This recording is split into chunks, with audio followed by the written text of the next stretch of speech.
Hello students, welcome back. We're going to continue today with our discussion on cell formation. In the previous lecture, we looked at a scenario that was analogous to cell formation. Hopefully in this lecture, we'll be able to make a connection between the analogy and cell formation itself. We will not look at the formation of any particular cell, but just explain cell formation generally. So let's begin. We're going to start out with a parent cell. So let's indicate that here. And so here we have our parent cell. Now this parent cell is going to have the ability to become one of three cells. You can either become an X cell, a Y cell, or a Z cell. So let's indicate those here. Additionally, this cell is going to have various functionalities. We're going to just indicate those functionalities with letters. It's going to have a B function, a C function, and a D function. So let's indicate those here. And lastly, we're going to give this cell a heightened mitosis functionality. And we'll call that one M. So let's indicate that one here.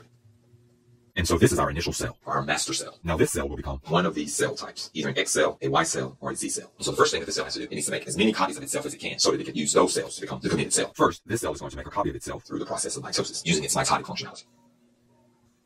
So we're going to indicate mitosis here. Let's say the cell wants to commit to the X cell type. And so in order for this cell to commit to this X cell type, it has to lose functionality. So it's going to lose the ability to become a Y cell and the ability to become a Z cell. So it's going to lose these two functionalities. So this cell now, not through the process of mitosis, but by another process, this cell is going to lose the Y and Z functionalities. This takes place through a process known as maturation or specialization. So I'm going to put here, from the daughter cell to this new cell, the cell is undergoing the process of maturation or specialization. This is cell 1, and this is cell 2. From cell 1 to cell 2, we've lost function. Now, this cell here, even though it has mitotic functionality, because it has so many functions here, it is not very efficient at performing the process of mitosis, so you don't make very many cells. However, now cell 2 has lost functionality, lost some of the general functionality, so it's going to be more efficient at undergoing mitosis. And so that's what's going to happen next. This cell, now committed to the X cell type, is going to make as many copies of itself as it can. And so through its mitotic functionality, cell 2 makes as many copies of itself as it can. And because it's lost functionality from cell 1 to cell 2, there's reduced functionality. This cell is more efficient in performing mitosis. And so we have more cells created here.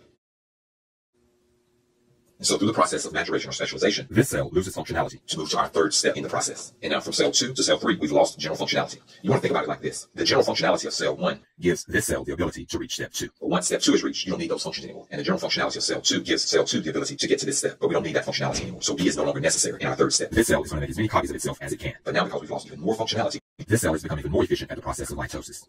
Here we use plain dots to represent the copies. And now these cells are going to mature to our next cell type. And since I don't have room here, I'm going to continue it on the other side.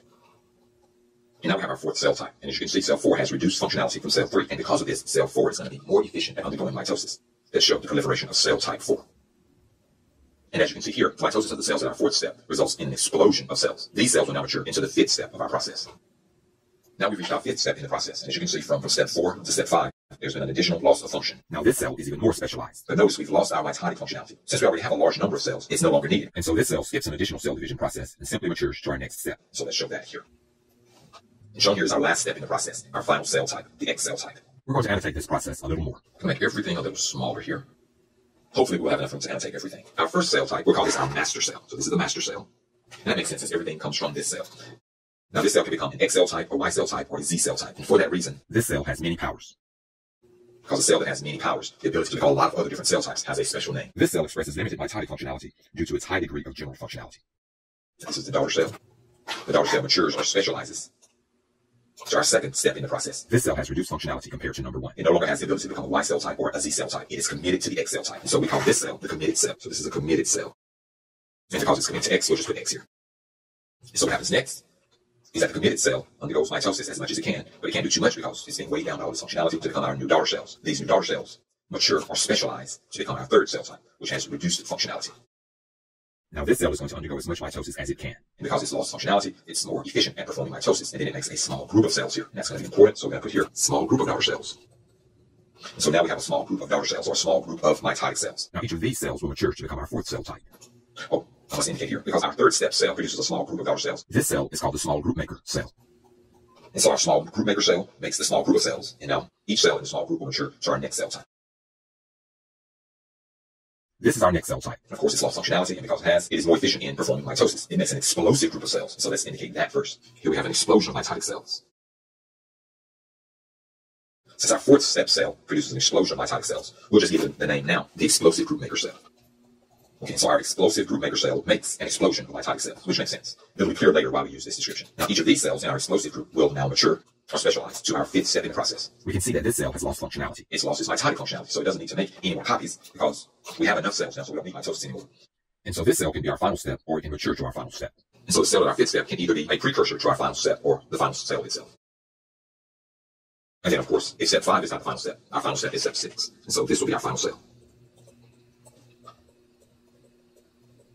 Let's review. Our master cell undergoes as much mitosis as it can to make as many daughter cells as it can. And that these daughter cells mature specialized to step 2 in the process, which has reduced functionality. Because of that reduced functionality, this cell is more efficient at undergoing mitosis. It makes as many cells as it can, and these cells mature to our next step, which has to reduce functionality. This cell performs mitosis as efficiently as it can to make a small group of cells, of mitotic cells. And these cells mature to our fourth step with reduced functionality. These cells now undergo mitosis at a much higher rate because they're not weighed down by functionality to make an explosion of mitotic cells. Then each of these cells matures or specializes to make our fifth step in the process. It loses the mitotic functionality because it doesn't need to undergo any more mitosis because we have enough cells. Now this cell is either the final step or it just needs to mature to the final step. And so this is the process of cell formation. All cells, be they bone cells or skin cells or blood cells, undergo a process similar to this. When the body needs more cells, this is the process that takes place. And these cells have general names. We're going to get the general names here. This first cell here is the master cell. We call the master cell a stem cell.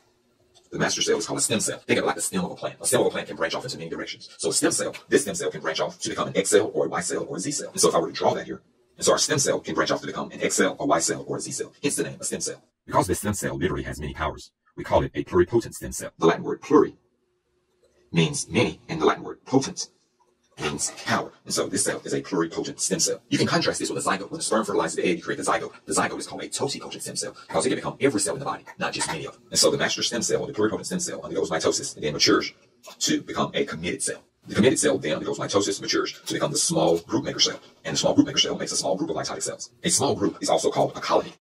And so here, the small group is a colony, the maker is forming, and then the cell is a unit. This small group maker cell is also called a colony forming unit. A colony forming unit because it can form a colony, and that's abbreviated CFU. The colony forming unit makes a colony of cells. Now this colony of cells, each cell is going to mature to become our next cell type. And that cell type is going to be our explosive group maker cell. And here we have an explosion of cells. And because this cell makes an explosion of cells, we call it a blast cell. So this is called a blast.